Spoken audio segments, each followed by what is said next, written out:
Seguimos en la mañana de aire fresco, nos está sintonizando a través del 103.3, estamos en Identia Comunitaria hasta las 12 del mediodía, estamos en vivo y particularmente ahora nos vamos a otra nueva comunicación telefónica, mañana movida y fresquita en la Villa de Merlo. Pero vos sabés, Pamela, que esto me trae recuerdo una vez que estuve en Capital Federal, que tuve la oportunidad de hacer una entrevista cuando estaba la carpa docente en el gobierno de Menem. Así que te estoy hablando hace mucho tiempo. Te estás delatando con la edad, Jorge. Y pasa el tiempo, la vida pasa. Sí. Te comento un poquito de Marta Ofey. Ella nació en Temperley, en la provincia de Buenos Aires, y fue una dirigente sindical principalmente reconocida por encabezar la instalación de la carpa docente, la carpa blanca, frente al Congreso de Nación en reclamo por el aumento educativo en el año 1997 y 1999.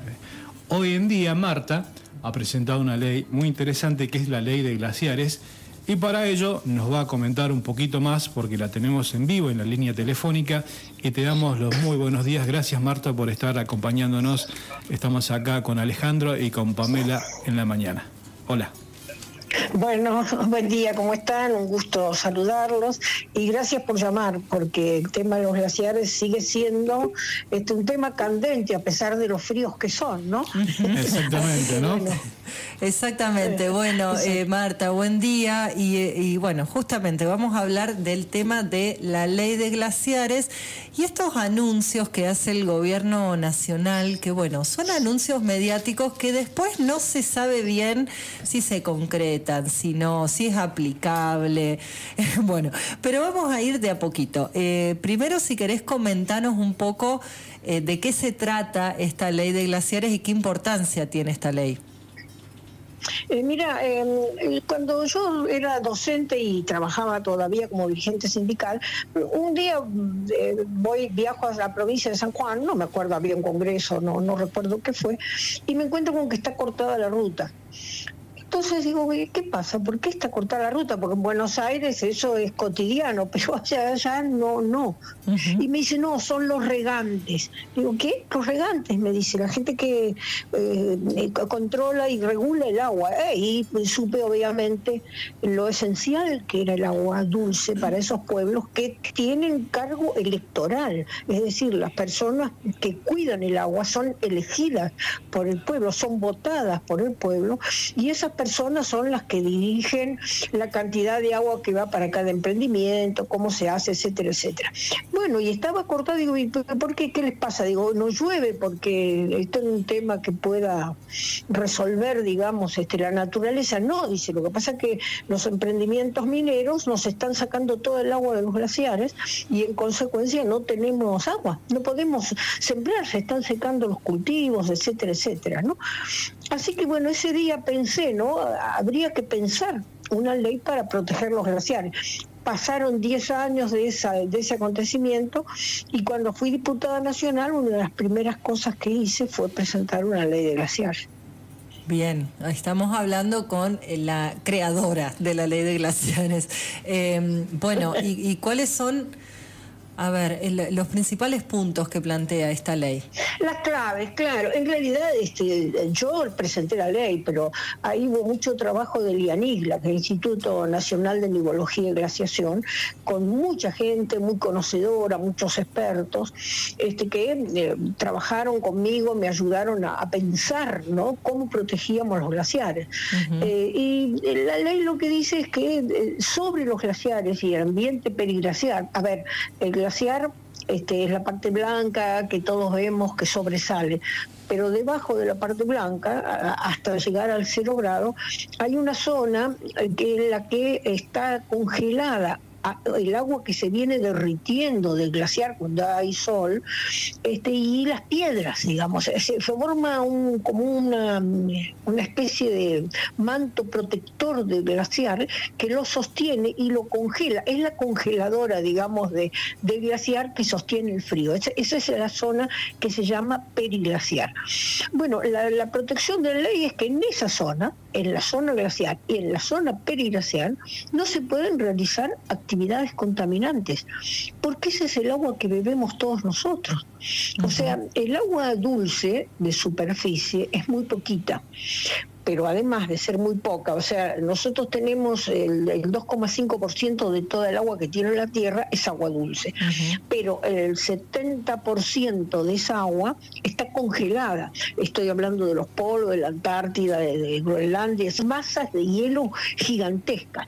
Y parte de ese hielo, de que queda, son resabios de la edad de hielo, digamos, queda en las cúspides de las montañas que a medida que avanzan en altura, pasados los 3.000 metros, tienen 0 grados o bajo cero, 5 grados, 6 grados, 10 grados bajo cero. Entonces se dan las condiciones como para que el glaciar se mantenga. De toda el agua del planeta, el 70% está ahí. De agua dulce estoy hablando, ¿no? Es decir, que es la masa de agua más importante. Después, casi el 30% está bajo tierra en los acuíferos. Todo el agua que es el agua que está en el cuerpo. Ningún ser vivo de la tierra, planta o lo que fuere, que no dependa del agua y que no tenga agua en su cuerpo. Es decir, el agua está ahí, pero para que llegue ahí a todos los cuerpos nuestros y permita la vida. Es decir, la Tierra es el único planeta que tiene vida. Tan solo vapor y lo bastante cercana como para que no sea todo hielo. De los otros planetas del sistema planetario solar, el único planeta que tiene agua líquida y por eso tiene vida es la Tierra. Entonces, lo que dice la ley de glaciares es que sobre esos glaciares que alimentan la vida en la Tierra, que es la mejor agua que tenemos, que está congelada y que por tanto preserva sus condiciones, porque cuando el agua se hace caliente, se evapora, no preserva las mismas condiciones.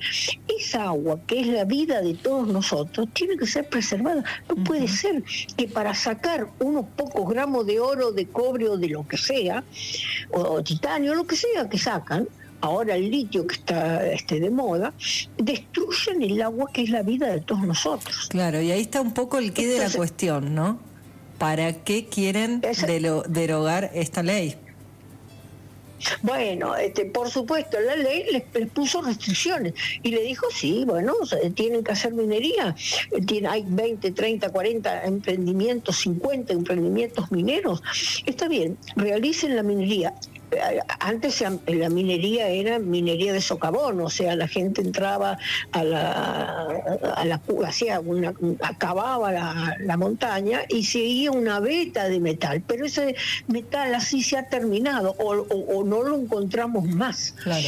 Lo que hay es el mineral hoy, es mineral que viene de la roca volcánica, es decir, cuando los volcanes escupen a 3.000 grados de temperatura ese material que parece líquido, en realidad lo que licúan es todo lo que está en la montaña, es granito, es arena, es cesio, es radón, es estroncio, es oro, es plata, es todo.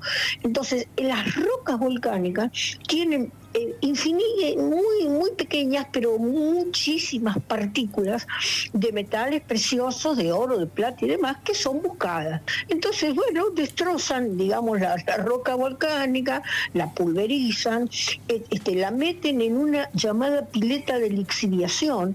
Son piletas que son lagos, en realidad, que tienen 2 o 3 hectáreas con 200 o 300 metros de profundidad, llenas de agua de los glaciares, que sacan de los glaciares, y ahí colocan el mineral que viene, que han molido, digamos, de la roca, y le agregan unos 60, 70 químicos para hacer flotar las partículas de oro, de cobre o las que andan buscando, las partículas que suponen que está ahí. Ahora, yo lo que quiero que quede claro es que además de usar cianuro, que es uno de los elementos que se utiliza, en ese proceso no solamente se separan partículas de oro y de plata, también se separan partículas de cesio, de estroncio, de radón, de uranio, partículas de materiales radiactivos de inmensa peligrosidad que quedan después en esa agua, que no sirven más. Por 500 años no hay ninguna posibilidad de sanear esa agua que ha sido utilizada para los procesos llamados de lixiviación, es decir, meter en esas piletas de agua cavadas en la roca la enorme cantidad de millones de litros de agua con esos químicos para sacar a lo mejor de toda una pileta una barra de oro, digamos, ¿no? O sea, es un proceso de enorme daño que nos toca a todos, pero a las comunidades que viven en esa zona, particularmente los pueblos indígenas que están viviendo ahí en la cordillera, es absolutamente imposible vivir, porque el agua que llega, el agua que queda, está absolutamente contaminada. Entonces, bueno, la ley de glaciares dice eso, hagan todos los procesos que quieran, pero no con el agua de los glaciares. Claro. Si hay agua de un río, lo que sea, bueno, sí, pero agua de los glaciares no se toca porque es nuestra reserva de vida. Por otra parte, cumplen funciones los glaciares que son indispensables para seguir viviendo, y más con el calentamiento global con el que estamos en este momento azotados. Es decir, el glaciar refracta el calor de la luz solar. Cuando usted tiene una superficie blanca, esa superficie blanca refracta los rayos solares y evita que los rayos solares nos cocinen más de lo que nos están cocinando. Aparte, esa superficie, digamos, de hielo, es también un modo de enfriar el planeta, de mantener zonas más frías dentro del planeta. Entonces, las funciones que cumplen los glaciares no las puede cumplir nadie. No es que vos podés encontrar un reemplazo para eso, ¿no? De ninguna manera se puede. Vos el agua de superficie la podrás sanear, la podrás cuidar, etcétera, etcétera. Pero la que nos provee de esa agua, el que nos da la vida a todo el planeta y lo que preserva el agua en las mejores condiciones, es exactamente los glaciares. Vos fijate.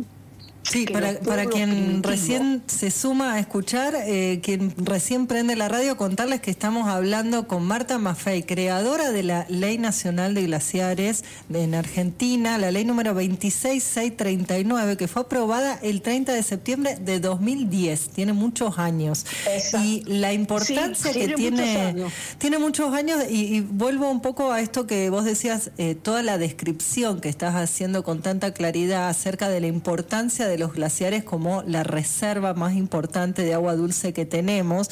Y esto me parece sumamente relevante porque a veces, viste, parece que estamos hablando de cosas abstractas o cosas que no nos tocan en la vida cotidiana. Claro. Entonces, toda esta explicación que vos das, porque acá, bueno, acá estamos en San Luis, no vemos el glaciar, no nos parece algo lejano o algo que por ahí no nos toca, no nos afecta.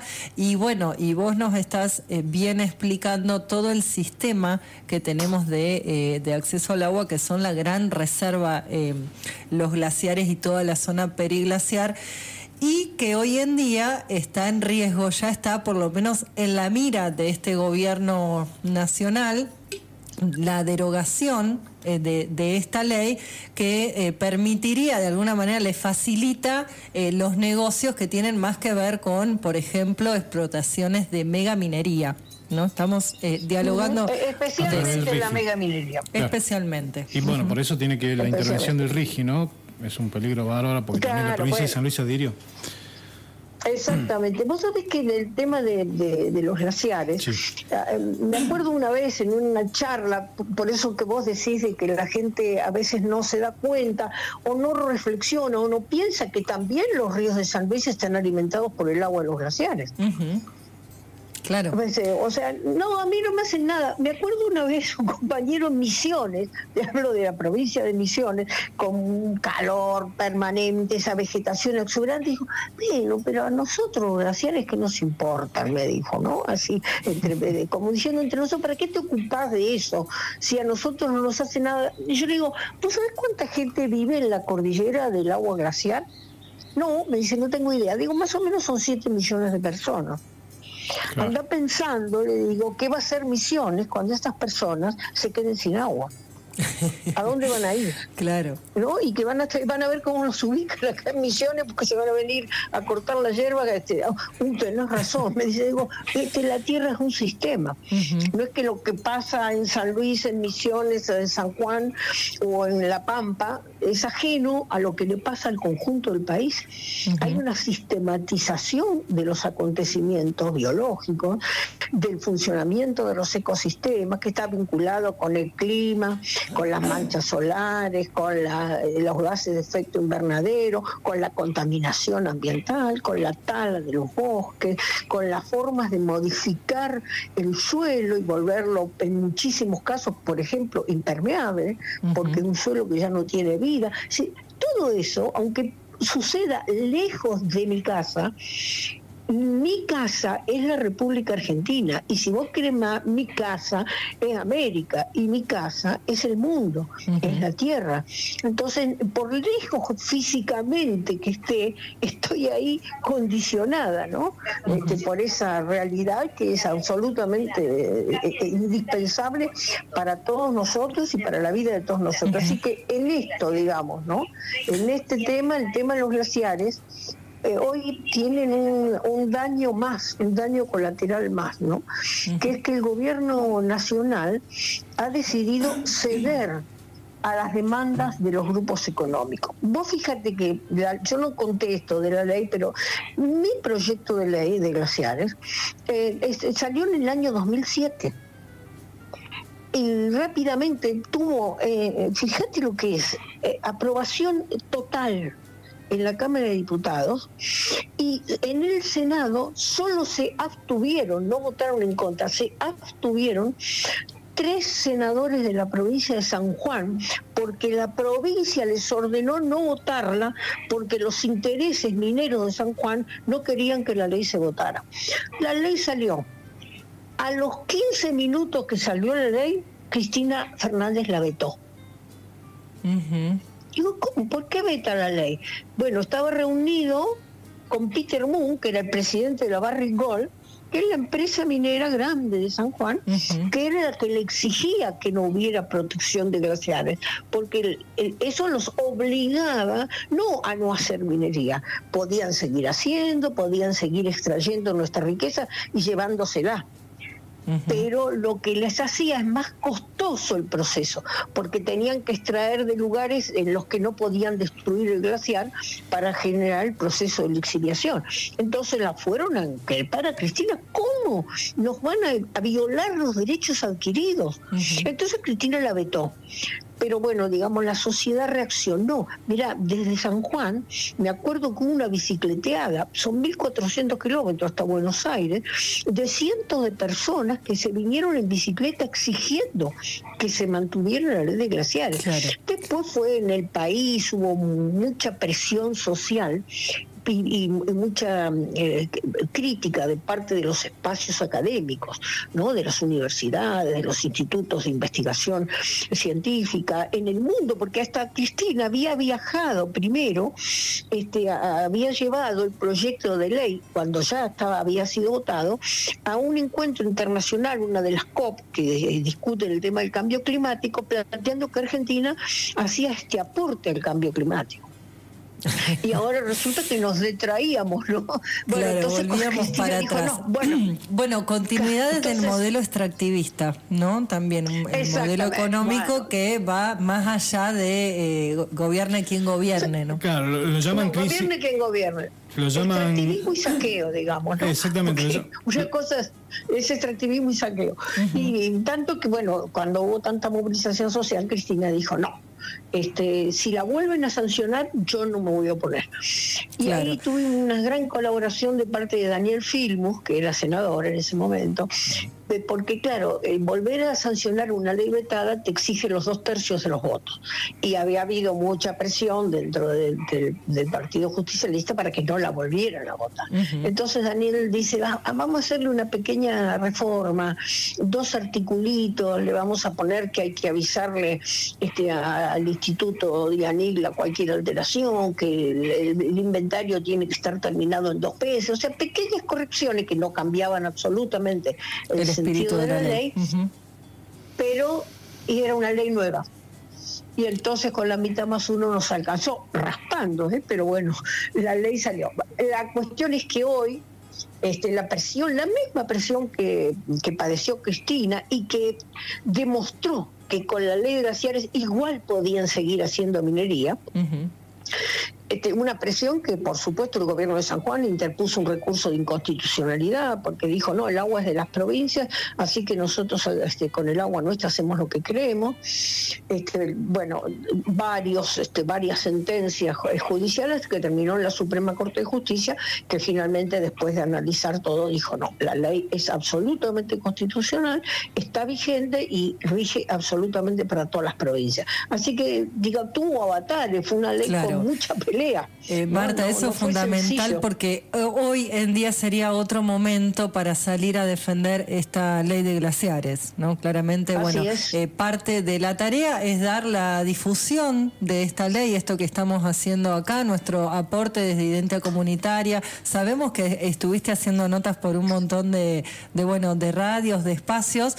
Fundamental primero conocer de qué se trata, cuál es la importancia de defender esta ley nacional de glaciares y supongo que si se siguen los pasos legales, si el presidente de la Nación quiere derogar esta ley, tiene que pasar por la Cámara, por el Congreso, ¿verdad? No, él la puede derogar nuevamente y tendríamos que volverla a pelear. Pero aclaro, no está muy seguro de tener de conseguir que se mantenga el veto que él va a procesar. Él querría vetarla toda, es decir, que no se proteja más ni el ambiente periglaciar ni los glaciares, que puedan destruir absolutamente todo. Pero está dudando porque no cree que tenga suficiente apoyo para hacer esto. Entonces está pensando también, hay varios decretos en borrador, vetar solamente la parte de los periglaciares. Y es más, en estos días ha aparecido una nueva versión en la que se dice que no habría veto, sino que en la regulación, porque todas las leyes tienen que después ser reglamentadas, que el gobierno solamente modificaría la reglamentación para ver si encuentra la forma de violar la ley a través de la reglamentación, ¿no? Así que bueno, eso es otra batalla. Yo lo advertí hace muchos años, me acuerdo en el 2010 cuando la ley salió, que en una radio les dije, no se crean que esta victoria es la última vez que vamos a tener que pelear. Claro, como sucede en muchas leyes, sí, en Argentina que son modelo para el mundo, pero que si no se hacen cuerpo y carne y no las salimos a defender, queda en una letra muerta. Últimos minutitos. Vos fíjate que los pueblos indígenas, con esa sabiduría, ¿no? Siempre entendieron que el agua dulce era escasa y cuando comienza en los periodos de verano el derretimiento de los glaciares, ellos conducían el agua, hacían caminitos de piedra para que el agua terminara en los lagos o la metieran debajo de la tierra para que fueran las napas o los acuíferos. O sea, conducían el agua para que no se desperdiciara y no se perdiera, ¿no? Ellos lo entendieron hace 1500 o 2000 años, y nosotros todavía parece que no hemos podido comprender un poquito más, ¿no? La gravedad del daño que los seres humanos estamos haciendo. De alguna forma, antiguamente se vivía en armonía con la naturaleza, ahora se vive en armonía con la ambición, con el dinero, con el poder, y ahí hay un desequilibrio natural. A eso es lo que quería llegar también, John. Sí. Es un desequilibrio de ignorancia. Totalmente. Porque ni el comercio, ni la especulación, ni la minería, ni absolutamente nada se puede hacer si no hay naturaleza. Claro, pero por eso le llaman crisis. Si nosotros destruimos la naturaleza, estamos perdidos. Claro, por eso, no hay más vida en el planeta. Por eso apuntan a la crisis climática, pero en realidad es un crimen económico cuando el 10% más rico del planeta emite el 50% de los gases. Las 100 empresas más importantes del mundo emiten el 71% del CO2 desde el año 1988. O sea que, efectivamente es así. Marta, es efectivamente así. Y nosotros somos los territorios de sacrificio. Exactamente. Vos sabés que la conversación está súper interesante, da para seguir hablando mucho más, el tiempo es tirano. Te vamos a volver a llamar, Marta. Muchísimas gracias por esta comunicación tan clara como siempre y bueno, y el compromiso siempre desde hace años, bueno, desde la docencia y ahora también hasta siendo parte de la campaña plurinacional en defensa del agua, seguís defendiendo la vida. Así que bueno, agradecerte muchísimo esta comunicación. Y gracias por tu trabajo. Exacto. Por favor, abrazo enorme. Es un deber, mira, cualquier persona que ha accedido, y más en este país que te regala la educación, que la educación es pública y gratuita, cualquier persona que accede a ese regalo de la vida, de tener información, está obligado a socializarla, está obligado a ayudar a los demás a comprender. Tus nietos te lo van a agradecer. Y los tuyos también. Abrazo enorme. Muchas gracias. Bueno, Grandes. estábamos en Abrazo grande. Gracias, Marta. Chao, buen día. En comunicación telefónica con Marta Maffei. ¿Te pareció interesante el contenido? Escanea el QR y suscríbete.